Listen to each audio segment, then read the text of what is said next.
JK tidak setuju dengan rencana Polri petakan masjid untuk cegah radikalisme dan terorisme. Ditulis oleh Nafis Siwet. Ada yang tahu siapa Ketua Umum Dewan Masjid Indonesia atau DMI periode tahun 2017-2022 saat ini? Ya, Anda benar. Ketua Umum DMI saat ini adalah Yusuf Kala. Dan salah satu anggota Majelis Pakar DMI adalah Anies Baswedan. JK adalah orang yang mengusulkan Anies Baswedan untuk maju sebagai Cagup DKI dalam Pilkada tahun 2017 yang merupakan pilkada terburuk sepanjang sejarah. Sekarang kita makin paham kenapa bisa muncul banyak spanduk politik di banyak masjid dalam Pilkada DKI 2017 yang dimenangkan oleh Anies Baswedan saat itu. Apakah karena JK adalah ketua DMI dan Anies Baswedan adalah pilihan JK? Pada tahun 2018, JK juga pernah mengatakan bahwa berpolitik dan berbicara politik di masjid tidak dilarang. JK menyampaikan yang dilarang adalah berkampanye di masjid. Politik tidak dilarang di masjid, yang dilarang kampanye, kata Yusuf Kala. Lalu, di mana suara JK saat tokoh oposisi Neno Warisman teriak lantang ganti presiden di dalam masjid? Assalamualaikum warahmatullahi wabarakatuh. Hari yang sangat bahagia, tanggal 1 Juli tahun 2018, seluruh relawan 2019 dari Jakarta dan dari Solo kumpul semua bahan hadiran yang mencintai kebenaran, berkumpul semua bahan hadiran yang merindukan perubahan untuk kebaikan, kemerdekaan, kesejahteraan bagi seluruh rakyat Indonesia. Mari kita berdoa bersama, kita mendengarkan ketua-ketua dari pemimpin-pemimpin dan juga dari para tokoh di Solo Raya dan juga Jakarta tanggal 1 Juli. Ingat, besok waktunya kumpul semua bersama kita. Waktu relawan 2019.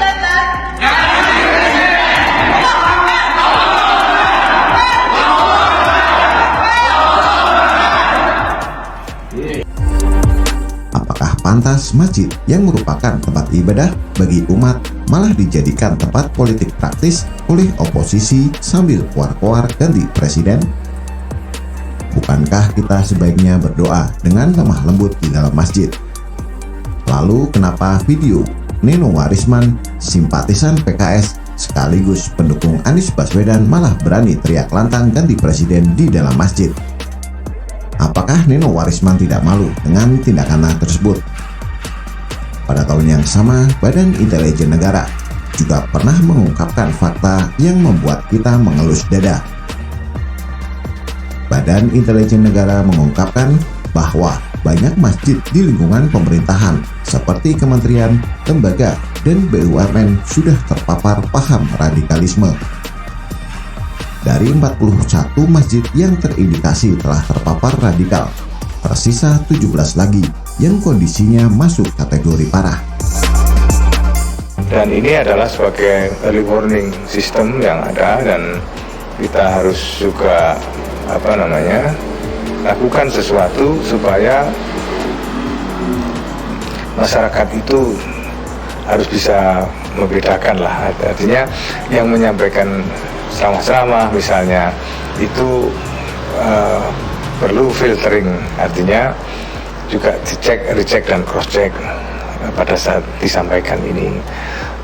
Intinya bukan masjidnya, tapi misalnya ceramah-ceramah yang sifatnya radikal, intoleransi, menyampaikan sesuatu yang mengarah kepada upaya-upaya mengganti dasar negara, seperti itu.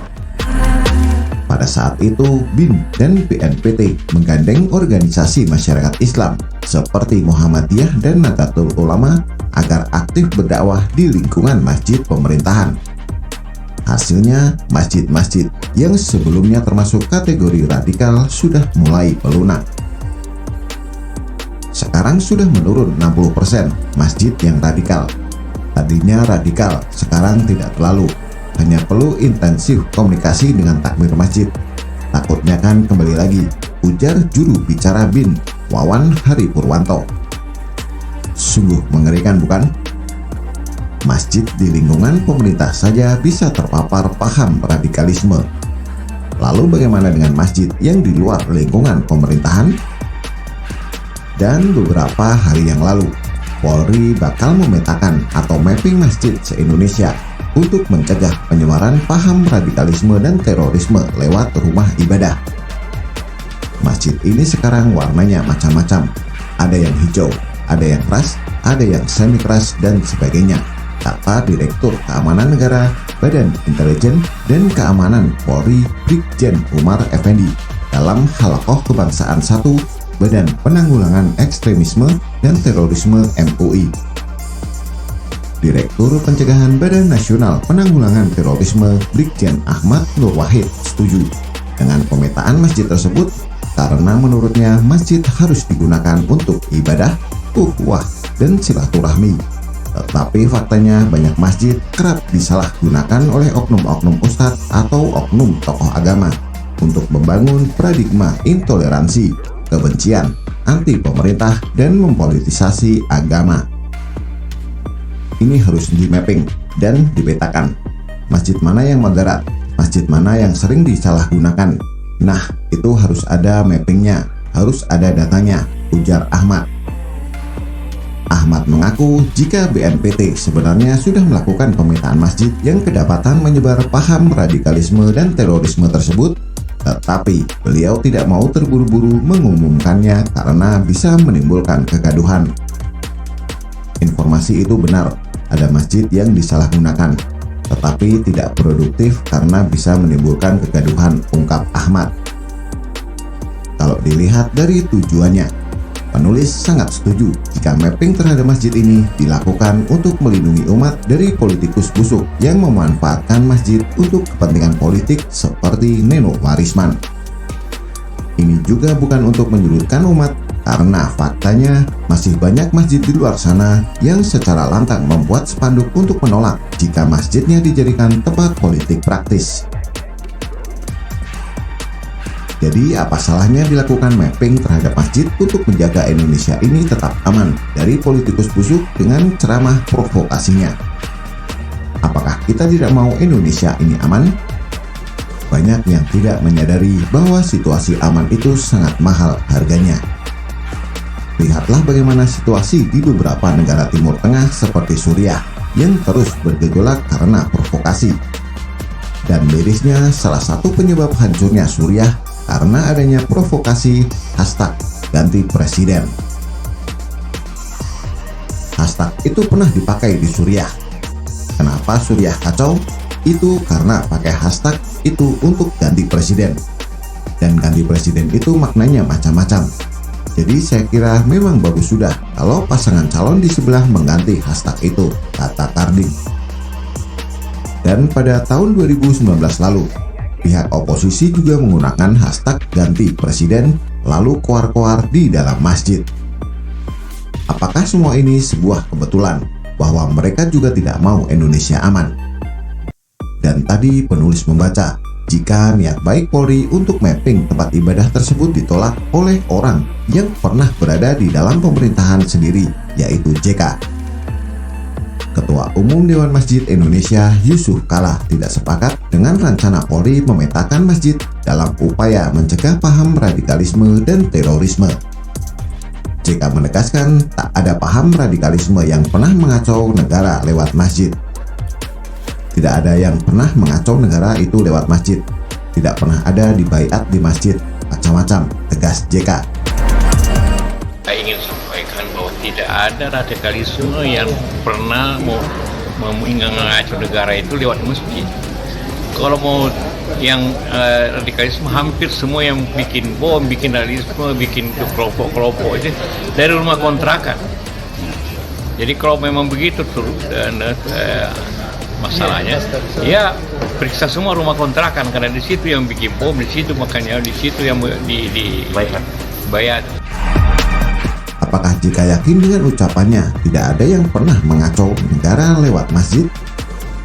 Video Neno Warisman, tokoh oposisi yang koar-koar ganti presiden di dalam masjid, yang sudah penulis sebutkan di atas itu adalah salah satu faktanya. Lalu bagaimana dengan video tokoh oposisi seperti Bahtiar Nasir yang secara lantang memprovokasi umat di dalam masjid untuk melakukan revolusi? Berdiri! Ayo, ayo, ayo revolusi! Ayo revolusi! Ayo, ayo, ayo revolusi! Ayo revolusi! Lagi! Ayo, ayo revolusi! Ayo revolusi! Lagi! Ayo, ayo, ayo revolusi! Ayo revolusi sekarang! Takbir 3 kali yang keras! Duduk lagi.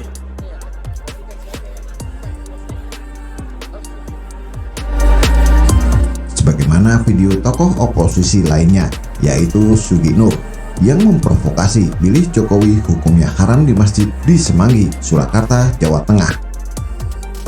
Belum lagi ocehan provokasi oleh Andri Kurniawan yang dianggap oknum pendakwah yang secara lantang memfitnah pemerintahan Jokowi diminta langsung oleh Presiden Cina untuk menumpas umat Islam di Indonesia. Dari beberapa informasi di atas membuktikan pernyataan JK bahwa tidak ada yang mengacau negara lewat masjid itu tidak sesuai dengan fakta di lapangan. Buktinya banyak muncul spanduk politik di masjid dalam Pilkada 2017 lalu. Tokoh oposisi bisa teriak ganti presiden, teriak revolusi, dan teriak haram memilih Jokowi di dalam masjid. Dan sekarang JK tidak setuju dengan rencana Polri melakukan pemetaan terhadap masjid untuk mencegah penyebaran paham radikalisme dan terorisme. Tanya kenapa? Silahkan rakyat untuk menilainya sendiri. Bagaimana menurut Anda? Silahkan tulis komentar di bawah.